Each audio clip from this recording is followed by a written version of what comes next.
guys, welcome back. I am Jason Salyer, and today we're doing some homeschooling with my boy Eli over there. We've got his kit geared back up, kind of went through some things and organized it, and we're going to be doing some life lessons.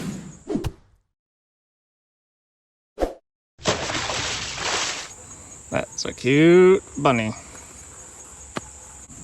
So Elijah has abused his knife here. By the way, this is a Glock field knife. My good friend Alan Kay decided one day that it'd be a great gift for at the time, I think he was 7 or 8 when he was given this knife. I don't know what your friends give your children for gifts, but my friends give Glock field knives. You're just trying to find the right angle. You don't want to go too steep with it like that because that'll make it dull. And you don't want to go too shallow with it because then you won't really be sharpening it. You want to find the right angle. You want to match the grind of the blade already. You don't want to change it.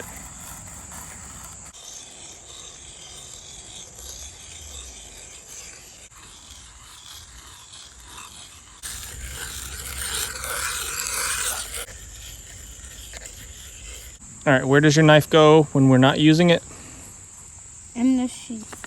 Do you walk around with it open out of the sheath? No. No. All right, so this is Elijah's pack here. It's just a sling pack by Roaring Fire Gear. It's not very expensive, but it seems to fit the bill. It holds all the things that he needs to spend a couple nights out in the woods, and whenever we go on our adventures, this is what he brings along with him. What's in there? So in that front pouch there's snacks, basically. He's got some Cliff Bars, some little candies and things like that. It's just some ready-to-go foodstuffs that don't require some mixed nuts, doesn't require any cooking, and he can just dig in there and grab it when he needs it, whether it's an emergency or not. A flashlight. Yep, you've got a small flashlight that's got a lanyard on it. You can put it around your neck, and then you can, it's got just a regular flashlight on it. It also has a strobe feature to help signal for help if you need it. And then it's also just basically kind of a glowing lantern. If you wear this around your neck, it'll give you some red light. A multi-tool.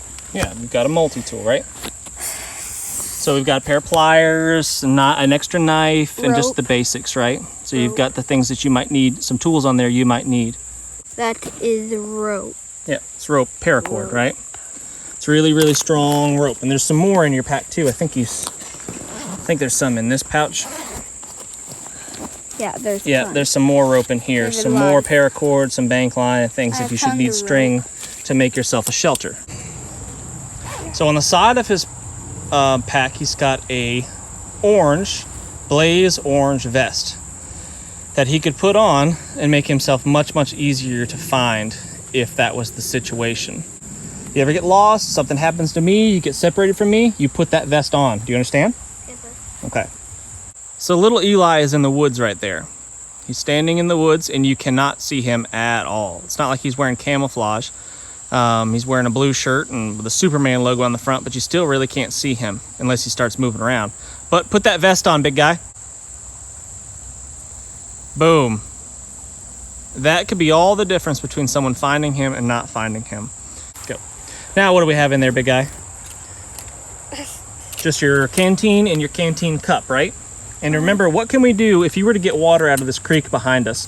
What would you need to do to the water to make it clean to drink? I need to make a fire and boil the water. Boil the water, that's right. And once the water cools down, it'd be safe to drink, right? Mm-hmm.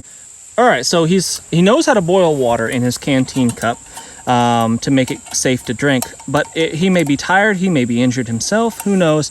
And having water purification tablets like this one, this is just a single one. I've got to resupply this kit. But having water purification tablets like this could make the difference. And Eli, this is one tablet. You would tear this open with your teeth if you had to, but you'd use your knife to cut it open, and then it would clean 1 quart. This is 1 quart. So you'd fill this up with water out of the creek, and you'd drop this in there. It tastes like a swimming pool. Delicious. You've drank your fair share of swimming pool water, haven't you? Sometimes. Sometimes. Sometimes I don't mean to. I don't mean to do it. Hammock. Your hammock, that's right. And you know how to string your hammock up, correct? Mm-hmm. So there's a 42-gallon trash bag that's going to keep all of his stuff that needs to stay dry. A very inexpensive dry bag. There you go. All right, open it up and let's see what you have in there. Yep, he's got a small fleece blanket because it's summertime. It's not going to get that cold. And he's got a wool cap that he can put on top of his head to keep himself warm and dry when he's trying to get some rest. What else is in there, buddy? All right, he's got a spare change of wool socks. He's got some wool socks to swap it out. He's got some underwear. He's got a long sleeve shirt and a long sleeve, lightweight, fast drying kind of shirt. And then what else do you have, buddy? And some lightweight, fast drying pants. So if his clothes were to get completely soaked, he would have a complete head to toe layer of dry clothes to be able to put on, and he could get inside of his hammock that he sets up and be warm and dry.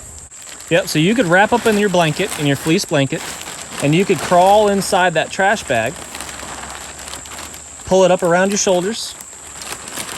This is a small trash bag. Yeah, it's small, but it'll work. Pull it up around your shoulders. You're small. I'm There you go, and lay down. And now he's completely protected from rain. And if he's wrapped up in his little fleece blanket, he's got his dry clothes on. Yeah, I know it won't breathe because it's a trash bag. He'll have some condensation issues in there, but it's a whole lot better than getting freezing cold rain on you in the middle of the night. So, and you won't cover your head up like that because you'll suffocate, doofus. Get your head out of there. There you go. And every now and then you might want to open it up and get some air in there so it doesn't get too stuffy. Okay? okay. Oh, what else do we have in there? The most important thing. One of the most important things. Your poncho, right? So a poncho is a really good shelter too. The pond and the Yep. You know how to set it up on the ground, right? Remember how to set it up on the ground? And you know how to set it up over top of your hammock, right? Mm-hmm. Yeah. And then you could just wear it. You could get in it, sit in next to a tree, and just huddle and stay dry away from the rain, Or right? you can wear it in your hammock. You could wear it inside of your hammock. That's exactly right, buddy. So this is a hammock, really simple, lightweight hammock from Grand Trunk. I like this hammock because setting it up is no problem at all. You just wrap this cordage around the tree, run it through itself. Yep. And pull. You're going to want to probably have that thing about nose high. Okay? Yeah, there you go. Good.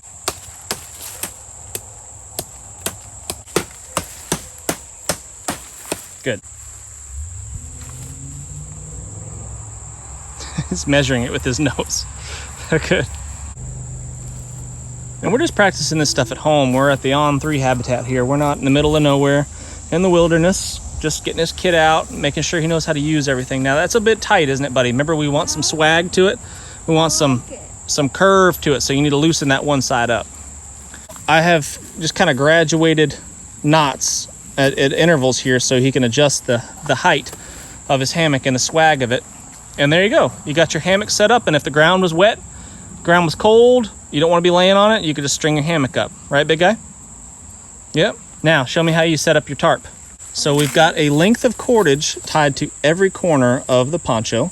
He's going to stick the cordage through the line that's holding up his hammock, and then he's going to take any stick, basically, that's on the ground, stick it through there like a toggle.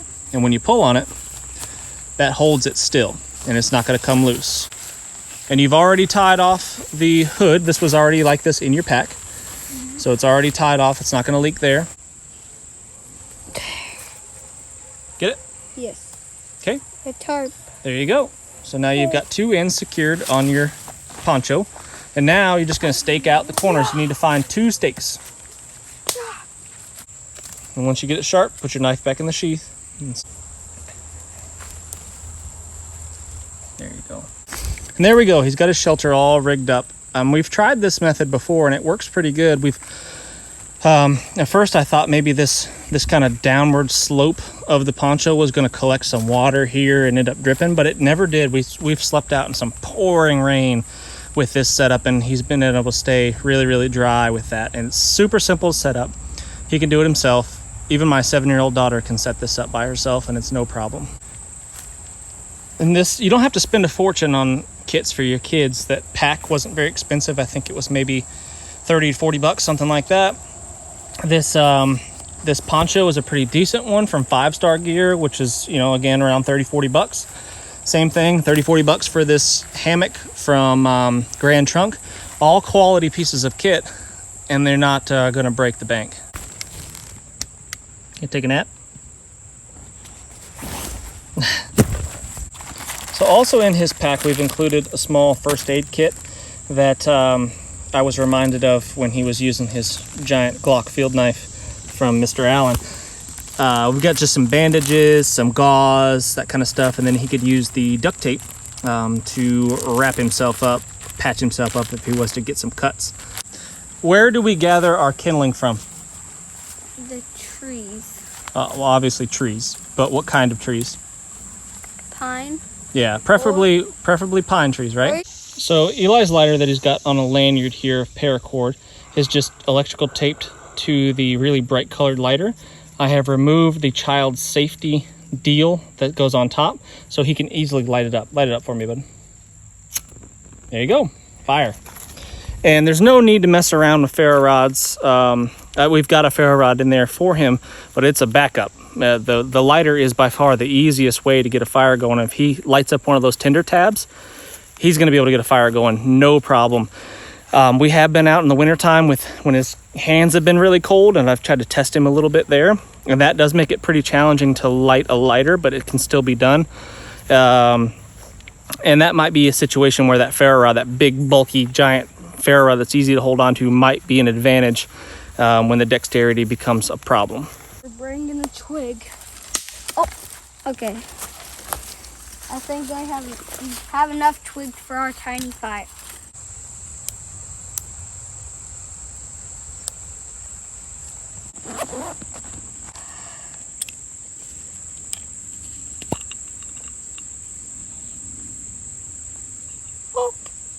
Do you want to start the fire with a ferro rod, or do you want to use your lighter? I want to use the lighter. Okay. And it'll get fuzzy. Oh, yeah. There you go. And then you just light it with your lighter. Okay. Okay. Got it. That's it. You got it. I did? Yeah. No. It's going. It is? Yeah, it's burning. Okay. It's going to burn for a long time. You just got to be gentle with the fire in the beginning so it doesn't go out, right? Pull that other piece out of there because you don't need the whole thing. Okay. Good. Just put that on top of your pack and you can put it away in a second. There you go. Now, take all the small twigs, your small kindling, and put it on top of that. Ow! Yeah, it's fire, buddy. It's hot. There you go. And then just let that work. That little tinder tab's going to burn for a long time. What about if this was for real and it was cold outside? Well, then you would get... How much wood would you need to collect? Like 10 big handfuls of tiny twigs and then tons of big twigs. Tons of big twigs. What you'd want is a pile of firewood no smaller than you. So if you lay down next to your firewood, it needs to be the same size or bigger than you. Okay? Okay. You understand? Yes, sir. So after you've collected all this kindling stuff, you need to collect some big firewood, some big arm size stuff, right? Uh-huh. Okay.